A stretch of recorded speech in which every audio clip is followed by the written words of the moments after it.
के मुद्दे पर दिल्ली में अहम बैठक होगी। शाम 4 बजे श्रम शक्ति भवन में मीटिंग होगी। केंद्रीय जल शक्ति मंत्री सीआर पाटिल अध्यक्षता करेंगे।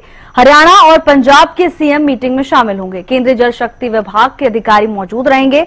हरियाणा और पंजाब के मुख्य सचिव भी मीटिंग में शामिल होंगे। एसवाईएल के मुद्दे पर दिल्ली में अहम बैठक होगी। शाम 4 बजे श्रम शक्ति भवन में मीटिंग होगी। केंद्रीय जल शक्ति मंत्री सीआर पाटिल बैठक की अध्यक्षता करेंगे। बैठक में हरियाणा और पंजाब के मुख्यमंत्री शामिल होंगे। केंद्रीय जल शक्ति विभाग के अधिकारी भी बैठक का हिस्सा होंगे। तो वहीं हरियाणा और पंजाब के मुख्य सचिव भी बैठक में शामिल होंगे। बता दें कि एसवाईएल के मुद्दे को लेकर चर्चा होगी।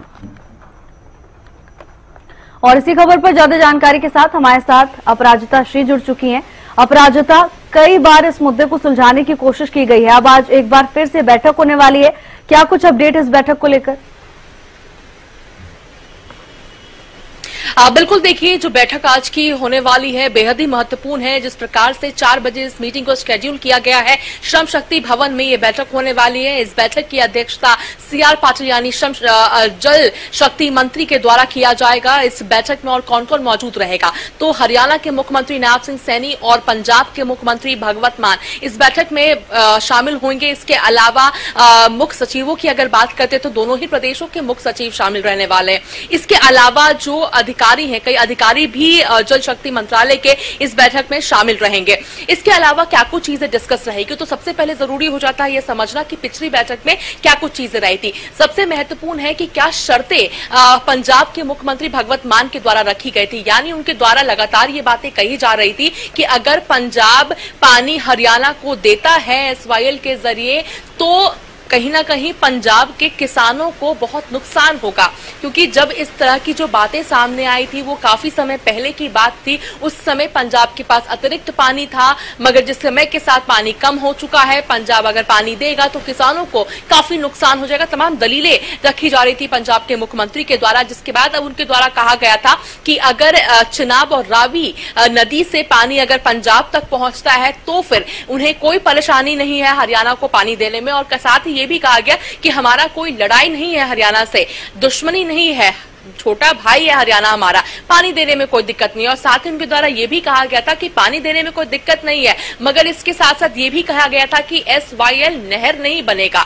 अब सवाल ये उठता है कि ये दोहरी बात हो गई कि एक और तो मान रहे हैं कि अगर चिनाब और रावी का पानी पंजाब को मिलता है तो फिर पानी देंगे हरियाणा को, मगर एसवाईएल का नहर नहीं बनने देंगे। अगर नहर नहीं बनेगा तो फिर पानी हरियाणा तक कैसे पहुंचेगा, ये सवाल बन जाता है। इसके साथ साथ कहीं ना कहीं ये सवाल भी उठता है कि आखिर जो चिनाब और रावी की बात करते तो वो इंटरनेशनल मुद्दा हो जाता है। इसके साथ साथ जिस प्रकार से लगातार विपक्ष सवाल उठा रही है कि आखिर हरियाणा सरकार यानी हरियाणा में भी बीजेपी की सरकार है, तो हरियाणा सरकार कहीं ना कहीं विफल हो रही है पानी लेने में। क्योंकि जब बात आती है सुप्रीम कोर्ट की, तो सुप्रीम कोर्ट के द्वारा स्पष्ट कर दिया गया है कि हरियाणा का अधिकार बनता है।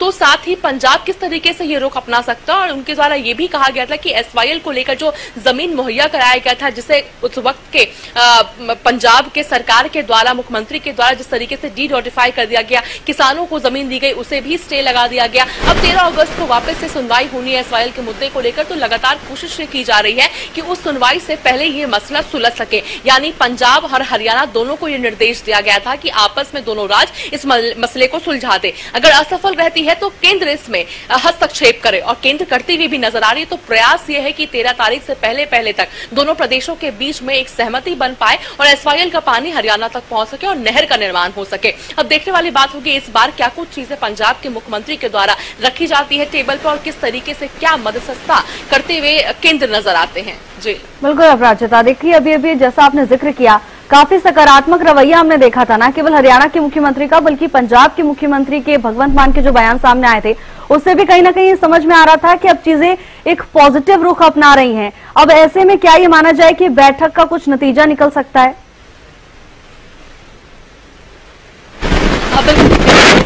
दोनों ही राज्य हैं, क्योंकि दोनों राज्य चाहती है कि 13 अगस्त से पहले यानी सुप्रीम कोर्ट की जो अगली सुनवाई होने वाली है एसवाईएल के मुद्दे को लेकर, उससे पहले तक ये मसला सुलझ जाए। क्योंकि फटकार भी पंजाब को जिस प्रकार से लगा था, तो कहीं ना कहीं स्पष्ट हो जाता है कि पंजाब को जल्द से जल्द अपना कोई ना कोई यहाँ पर बात रखनी पड़ेगी और इस बात को माननी पड़ेगी एसवाईएल की बात को लेकर। इसलिए दोनों ही राज्य कोशिश में जुटी हुई है। इसी वजह से बैठकों का दौर भी देखने को मिल रहा है। सेकेंड रहेंगे ताकि तमाम जो चीजें हैं आज के आज क्लियर होती हुई नजर आए। हालांकि सकारात्मक बैठक जरूर पिछले बार रही थी मगर नतीजा नहीं निकल पाया था। उम्मीद तब भी लगाई जा रही थी कि शायद एक बार में ही जो मसला है ये सुलझ पाए और एक नतीजा धरातल पर उतरती हुई नजर आए, मगर ऐसा पिछली बार नहीं हुआ था। मगर उम्मीद जरूर इस बार की जा रही है कि इस बार एक ऐसा रास्ता निकाला जाएगा, तीनों जो मिलकर, जिस प्रकार से दोनों राज्य और केंद्र मिलकर एक ऐसा रास्ता निकालेंगे जिसके बाद फिर जो इतने दशकों से जो एक ऐसा जो एक मसला है जो सुलझ नहीं पा रहा है दोनों ही राज्यों के बीच में, वो सुलझती हुई जरूर नजर आएगी। जी बिल्कुल अपराजिता, इंतजार करना होगा कि बैठक के बाद क्या कुछ नतीजा सामने आता है। आपका बहुत बहुत धन्यवाद तमाम जानकारी के लिए।